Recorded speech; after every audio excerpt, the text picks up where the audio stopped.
Hello everybody and welcome to a new video. Today I want to talk to you about transitioning to veganism because I feel like often people know what veganism is, but they don't really know how and where to start, and they think you just have to go vegan overnight and they don't know what to eat and it's super difficult. So I thought I would give you a few tips and tricks that I find make it a lot easier. And yeah, let's just get started right away. Okay, so tip number one is take your time, and I mean it. I literally took years and years kind of, so I went vegetarian for years and years, and then at some point I switched to a vegan diet, and it just takes forever sometimes, and that's okay. If you want to go vegan overnight, that's okay as well. You can obviously do that if you want to do it, but it really is hard, especially when it's not just the food but your whole lifestyle. So my tip would be try to go vegetarian at first, and even that you can do that in slow steps and small steps, like meatless Mondays for example, or you set one day a week where you eat vegetarian, and then you up that to 2 days, 3 days, and at some point maybe you'll have a whole week and you're fully vegetarian. And at some point when you're fully vegetarian, you can slowly cut out dairy and eggs. Going vegan can take a very long time, so switching to a plant-based diet is fairly easy when you know what you're doing and stuff, but until you're fully vegan it does take a while. So for me, even a year after I've turned vegan, so to say, so I was eating a plant-based diet, I stopped buying leather, I stopped buying things with animal products or cruelty in there, but I still have a leather handbag for example, and I'm gonna wear that, I'm gonna use that until it falls apart, because I think just throwing it away or something wouldn't be helpful in any way, so I'm gonna keep it. And same with beauty products. So I do now have vegan shampoo and everything, but when I turned vegan, I didn't just throw away all of the non-vegan stuff that I've had, like makeup. All I want to say, it takes time, and you should take your time as well, and it's okay. It doesn't matter how long you need, and even if it takes years. Okay, moving on to tip number 2, and that is cut out the obvious things first. So what I would say, after you've done your slow transition to maybe eating vegetarian, and then you want to cut out eggs and dairy and things like that, maybe try to cut out the obvious ones first. So when you have your breakfast for example, don't have your fried egg or your scrambled egg, and try to have scrambled tofu instead for example, or I don't know, there are so many vegan options. Or if you have your cereal, go for a plant-based milk instead of dairy. To make it easier for you, I would say try to make all your meals at home vegan, and find a good amount of meals you can cook throughout the week, and just find out things that you like, and then when you go out to a restaurant or something, then just go with it and see what you fancy. Yeah, and when you have cut out all the obvious things, you can have a closer look at the stuff that's inside of other things, like accent milk and cake, and even vitamin D in cereal. Like I had what are they called? I had Cocoa Pops so many times after I've turned vegan, because I thought they were vegan, and then I found out that the vitamin D inside the Cocoa Pops isn't vegan. It's from sheep's wool, I think,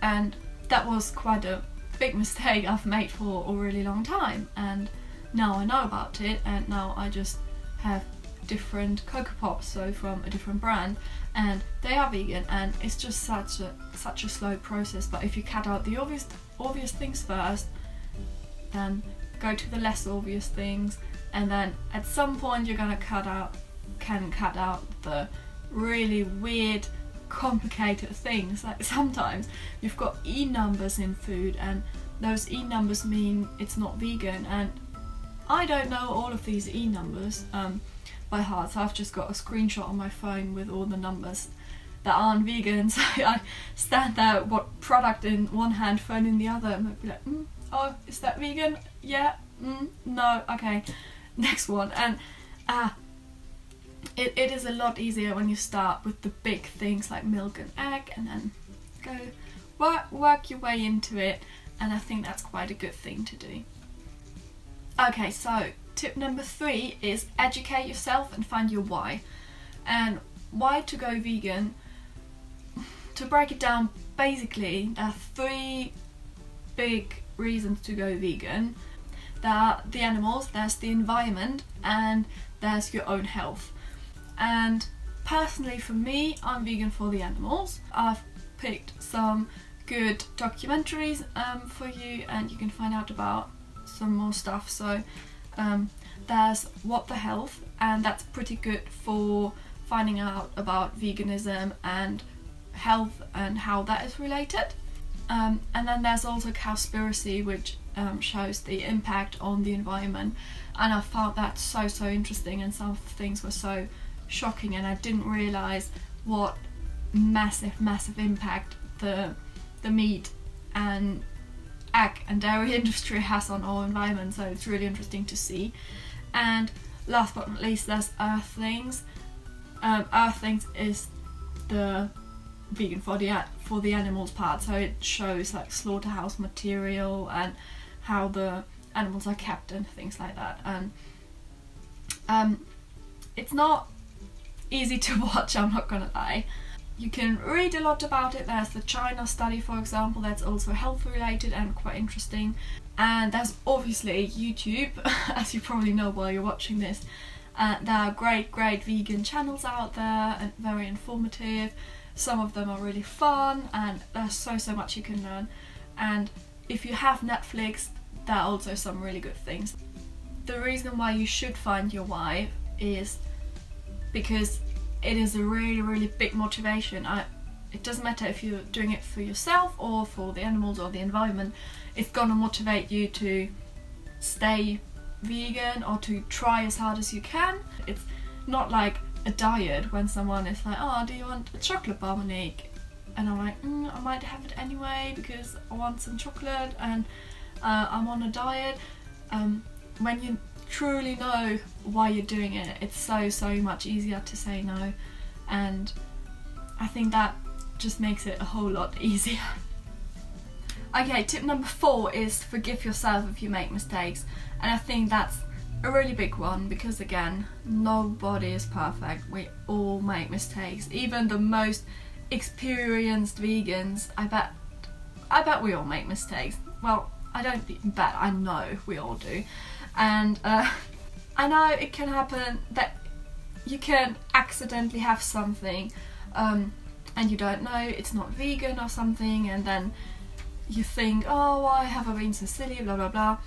I get that, but even if you make like willingly make a mistake and you say, oh, you know what, I'm my grandparents and my grandma made my favourite cake, so I'm just gonna have a slice even though it contains egg. Honestly, don't beat yourself up about that. If you do have this slice of cake, that's okay. Those things can happen. It's not gonna change anything really, to be completely honest. You can get back into it, and no one, well, I'm saying no one would judge you for it. I know a lot of vegans do judge non-vegans or vegans that are trying to be vegan but make mistakes, but I believe that every little step counts, and if you're vegan for like half a year and then you decide to have a cheese sandwich, it's still a great thing you've done. You've still consumed so much less animal products, so if you do that, don't punish yourself. Honestly, it's fine. Okay, last but not least, tip number 5, and that is enjoy veganism. It sounds so silly, but people say veganism is very boring and you only eat the same stuff over and over again. but I can say for myself, since I've gone vegan, I now eat a way bigger variety of food than I've done before I became vegan, even vegetarian. And yeah, I just eat a much bigger variety of food now as a vegan. There's so much stuff out there, and you think you're gonna miss out, but honestly, you're not gonna miss out. You can have vegan pizza, you can have vegan cake, you can have vegan burgers. There's vegan everything. You want something, there's a vegan version of it. Just try to have fun with it. If you live in a city, go and find new restaurants, for example, and try new options. Maybe one of your favorite burger chains has a vegan burger, so instead of going for the beef option, this time you're going for the vegan burger. Maybe you like it. So these are 5 tips that I could give you as someone who's interested in going vegan and doesn't quite know how to do it. And the biggest thing is give yourself all the time you need. And if you are interested in going vegan, please feel free to leave a comment and let me know how things go, or how you want to do it. Do you want to go vegetarian right away, or do you want to do like meatless Mondays or something, and how fast do you want to move? Please, I'm so interested in knowing how other people approach veganism. And yeah, if you've enjoyed this video, don't forget to give it a like, and I hope I'll see you very soon. Bye!